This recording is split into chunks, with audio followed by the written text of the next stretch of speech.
Hi friends, നമുക്കിന്ന് നല്ല തേങ്ങാപ്പാലൊക്കെ ഒഴിച്ചിട്ടുള്ള നല്ല അടിപൊളിയായിട്ടുള്ളൊരു മീൻകറി ഉണ്ടാക്കാം കേട്ടോ.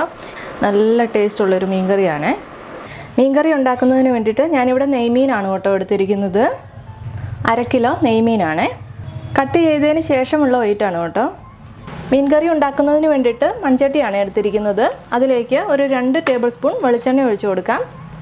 വെളിച്ചെണ്ണ ചൂടായി വരുമ്പോഴേക്കും 1/2 ടീസ്പൂൺ കടുക് ചേർത്ത് കൊടുക്കാം. കടുക് പൊട്ടി കഴിയുമ്പോഴേക്കും ഒരു 1/4 ടീസ്പൂൺ ഉലുവ ചേർത്ത് കൊടുക്കാം. ഉലുവയുടെ അളവ് കൂടി പോകരുത്. ഇതിലേക്ക് ഒരു 5 ചെറിയുള്ളി ചതച്ചതും, ചെറുതാണെങ്കിൽ ഒരു 10 വരെ എടുത്തോ കേട്ടോ. 1/2 ടേബിൾ സ്പൂൺ ഇഞ്ചിയും വെളുത്തുള്ളിയും കൂടി ചതച്ചതും കൂടി ചേർത്ത് കൊടുക്കാം. നല്ലതുപോലെ ഇളക്കി കൊടുക്കണം. ഒരുപാട് ഉള്ളിയുടെ കളറൊന്നും മാറി വരണ്ട. ഒരു വലിയ തക്കാളി, ഒരു 4 പച്ചമുളക് ഇത്രയും കൂടി ചേർത്ത് കൊടുക്കുന്നുണ്ട്. ഞാനിവിടെ കാശ്മീരി ചില്ലിയാണ് ചേർക്കുന്നത്. അപ്പോൾ നമ്മുടെ എരിവിന് ആവശ്യത്തിനുള്ള പച്ചമുളക് ചേർത്ത് കൊടുക്കണം. തക്കാളിയും കൂടി ചേർത്തിട്ട് നല്ലതുപോലെ ഇളക്കി കൊടുക്കാം.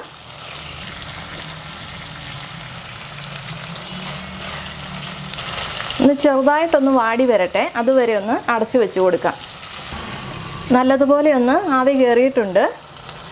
ഒരുപാട് തക്കാളിയൊന്നും ഉടഞ്ഞു ചേരണമെന്നില്ല. ഇതിലേക്കിനി പൊടികൾ ചേർത്ത് കൊടുക്കണം. ലോ ഫ്ലെയിമിൽ വെച്ച് കൊടുത്താൽ മതി. 1/2 ടീസ്പൂൺ മഞ്ഞൾപ്പൊടി, ഒരു 3 ടേബിൾ സ്പൂൺ കാശ്മീരി ചില്ലി ചേർക്കുന്നുണ്ട്.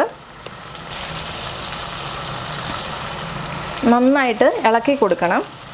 ആ പൊടിയുടെ പച്ചമണമൊക്കെ ഒന്ന് മാറി വരണം. ലോ ഫ്ലെയിമിൽ വെച്ച് കൊടുത്താൽ മതിയേ. പൊടിയുടെ പച്ചമണമൊക്കെ മാറിയിട്ടുണ്ട്. ഇതിലേക്ക് 2 കുടംപുളി 10 മിനിറ്റ് വെള്ളത്തിലിട്ട് വെച്ചതാണ്, അത് ചേർത്ത് കൊടുക്കാം.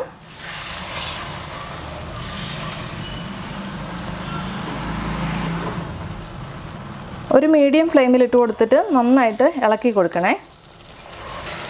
ഇതിൻ്റെ കൂടെ തന്നെ നമുക്ക് ഒരു തണ്ട് കറിവേപ്പിലയും കൂടി ചേർത്ത് കൊടുക്കാം. ലോ ഫ്ലെയിമിലോട്ട് മാറ്റിയിട്ട് അടച്ചു വെച്ച് കൊടുക്കാം. നല്ലതുപോലെ ഒന്ന് ചൂടായി ആ എണ്ണയൊക്കെ ഒന്ന് നന്നായിട്ട് തെളിഞ്ഞു വരണം. നല്ലതുപോലെ ചൂടായിട്ടുണ്ട്. എണ്ണയൊക്കെ തെളിഞ്ഞു വരാൻ തുടങ്ങിയിട്ടുണ്ട്. ഇതിലേക്ക് 2ാം പാൽ എടുത്ത് വെച്ചതാണ് ആദ്യം ചേർത്ത് കൊടുക്കുന്നത്.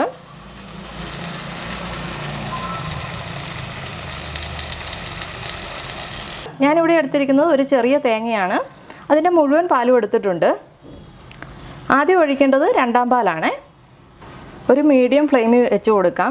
നമ്മൾ ഇതുവരെ ഉപ്പ് ചേർത്തിട്ടില്ല, ഇനി വേണം ഉപ്പൊക്കെ ചേർത്ത് കൊടുക്കാനായിട്ട്. തേങ്ങാപ്പാൽ ചേർത്തിട്ട് നന്നായിട്ട് ഇളക്കി കൊടുക്കണം. ഈ സമയത്ത് നമുക്ക് ഉപ്പും കൂടി ചേർത്ത് കൊടുക്കാം. ഞാനിവിടെ ഒരു 1/2 ടീസ്പൂൺ ഉപ്പ് ചേർത്ത് കൊടുക്കുന്നുണ്ട്. ഇനി അടച്ചു വെച്ച് കൊടുക്കണ്ട, നല്ലതുപോലെ ഒന്ന് തിളച്ച് വരട്ടെ. തിളയ്ക്കാൻ തുടങ്ങിയിട്ടുണ്ട്. കുറച്ചും കൂടി നല്ലതുപോലെ ഒന്ന് തിളയ്ക്കണേ. അതിനുശേഷം നമുക്ക് മീൻ ചേർത്ത് കൊടുത്താൽ മതി. നല്ലതുപോലെ തിളച്ചിട്ടുണ്ട്. ഇനി നമുക്ക് ലോ ഫ്ലെയിമിലോട്ട് മാറ്റി കൊടുക്കാം. ഈ സമയത്ത് ഉപ്പ് നോക്കണം. ഉപ്പ് കുറവാണെങ്കിൽ ആവശ്യത്തിന് ചേർത്ത് കൊടുക്കണം. എനിക്കിവിടെ ഉപ്പുണ്ട് കേട്ടോ, അതുകൊണ്ട് ഇനി ഞാൻ ഉപ്പ് ചേർക്കുന്നില്ല. കുറച്ചൊരു തിക്കായ മാതിരി തോന്നും. ഇനി നമ്മൾ 1ാം പാലും കൂടി ഒഴിക്കുമ്പം അത് ശരിയായിക്കോളും കേട്ടോ.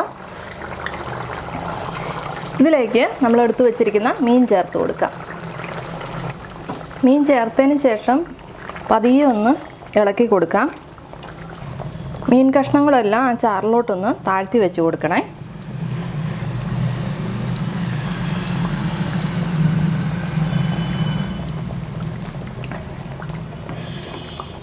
ഇനി നമുക്ക് അടച്ചു വെക്കാം. ഒരു മീഡിയം ഫ്ലെയിമിൽ വെച്ച് കൊടുത്താൽ മതി.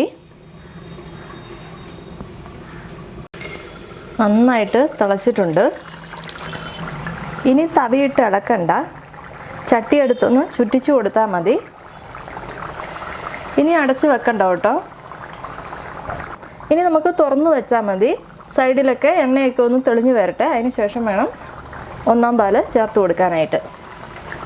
നല്ലതുപോലെ എണ്ണയൊക്കെ തെളിഞ്ഞു വന്നിട്ടുണ്ട്. നല്ല തിക്കായിട്ടാണ് കേട്ടോ ഇപ്പോൾ ഇരിക്കുന്നത്. ഇതിലേക്ക് നല്ല കട്ടിയുള്ള 1ാം പാൽ വേണം ചേർത്ത് കൊടുക്കാനായിട്ട്. ഇനി ചെറുതായിട്ടൊന്ന് ചൂടായാൽ മാത്രം മതി. തിളക്കരുത് കേട്ടോ.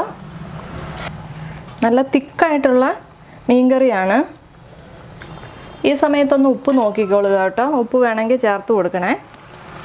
ഞാനിവിടെ 1/2 ടീസ്പൂൺ ഉപ്പും കൂടി ചേർത്ത് കൊടുക്കുന്നുണ്ട്. തേങ്ങാപ്പാലെല്ലാം കൂടെ ചേർന്ന് കഴിഞ്ഞപ്പോഴത്തേനും ഉപ്പ് കുറച്ച് കുറവ് ആയിട്ട് തോന്നുന്നുണ്ട്. തേങ്ങാപ്പാൽ ഒഴിച്ചതിന് ശേഷം നല്ലതുപോലെ ചൂടായിട്ടുണ്ട്.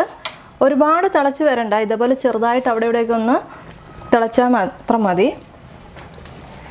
ഇതിലേക്ക് നമുക്ക് കുറച്ച് കറിവേപ്പില ചേർത്ത് കൊടുക്കാം. 1 ടീസ്പൂൺ വെളിച്ചെണ്ണയും ഒഴിച്ചു കൊടുക്കണേ. ഇനി നമുക്ക് ഫ്ലെയിമൊക്കെ ഓഫ് ചെയ്ത് കൊടുക്കാം. വെളിച്ചെണ്ണയൊക്കെ ഒഴിച്ചു കൊടുത്തതിന് ശേഷം നമുക്ക് അടച്ചു വെച്ച് കൊടുക്കാം. ഇനി സെർവ് ചെയ്യുന്ന സമയത്ത് എടുത്താൽ മതി.